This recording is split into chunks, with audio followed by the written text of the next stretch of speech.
Are you struggling with the shoulder problems? Is sleeping on your side difficult or does your arm feel painful when using properly? In most of the cases, shoulder issues stems from the weakness in just few key muscles. This weakness gradually leads to pain and starts interfering more and more in everyday activities. You are not alone, and in this video I'm going to get excellent guidance how to get rid of this annoying problem.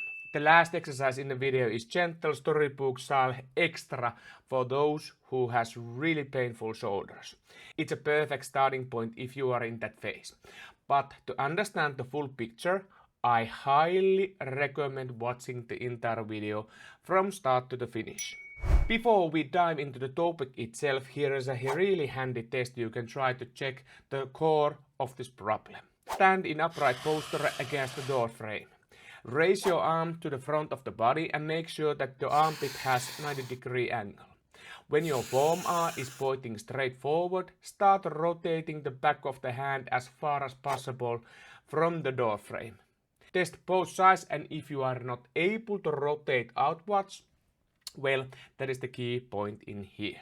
The shoulder's problem is that it's most mobile joint in the body, and that mobility makes it so vulnerable. The most common issues in the shoulder area include inflammation and tears. These are typically caused by overuse or aging. The rotator cuff takes the hit, resulting in pain during the reaching or in lifting. Instability. This refers in inability to shoulder stabilizing muscles to keep the joint in place, causing it to shift around. Impingement. Because of the shoulder's complex anatomy, the muscle and tendons can get compressed under the bony roof, causing pain and dysfunction. Osteoarthritis.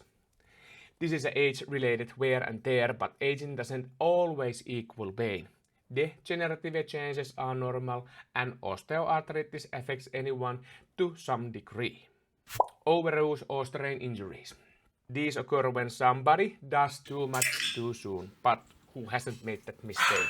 So, which muscle should we actually train to deal with these kind of various shoulder issues? Unfortunately, even professionals sometimes forget how crucial the external rotator muscles of the shoulders area are.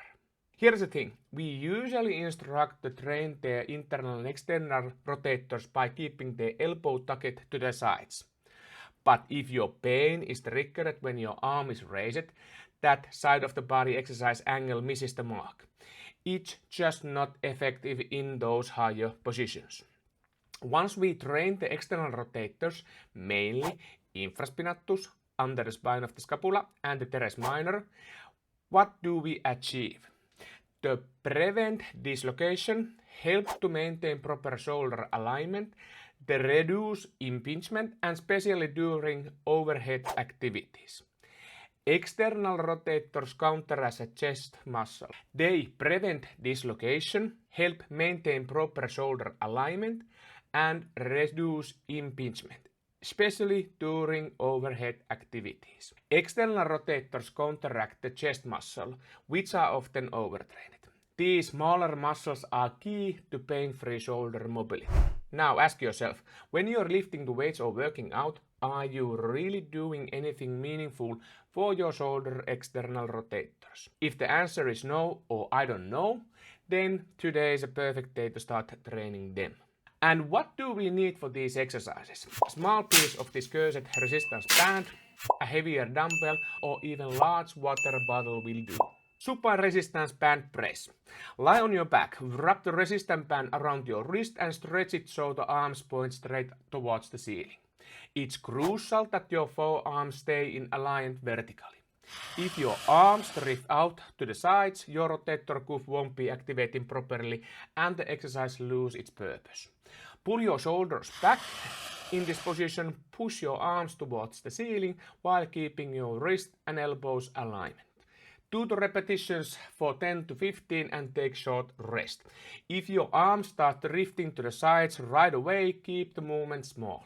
You don't want to teach the shoulders a bad habit. Horizontal band pull apart. Again, wrap the band around your wrist, arms pointing upwards. Wrist outside the elbows and shoulder blades are pulled back. Pull your arms apart as far as you can, then you will going to feel the burn between the shoulder blades pretty quickly. Do as many repetitions as your soul can handle and you are good to go.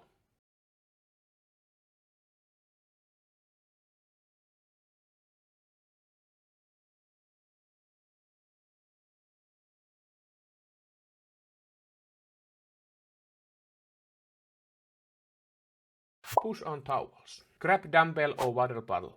Place the towel or wool sock under the arm for smooth gliding.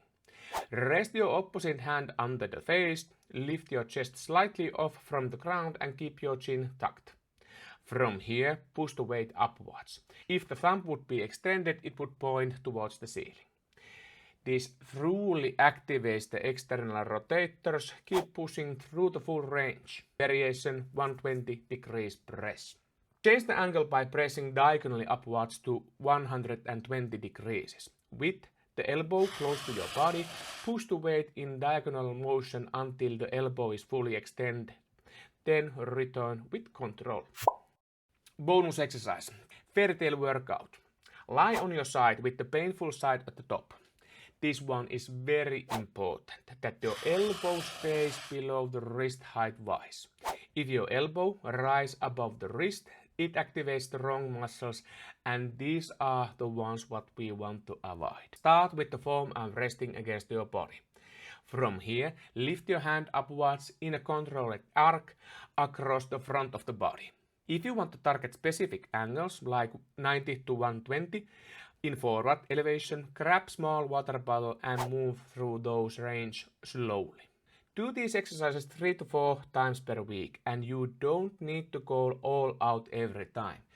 The most important thing is the consistency. Consistent training builds up the muscle control and the endurance, and that's when the progress really starts to happening. How long should you train?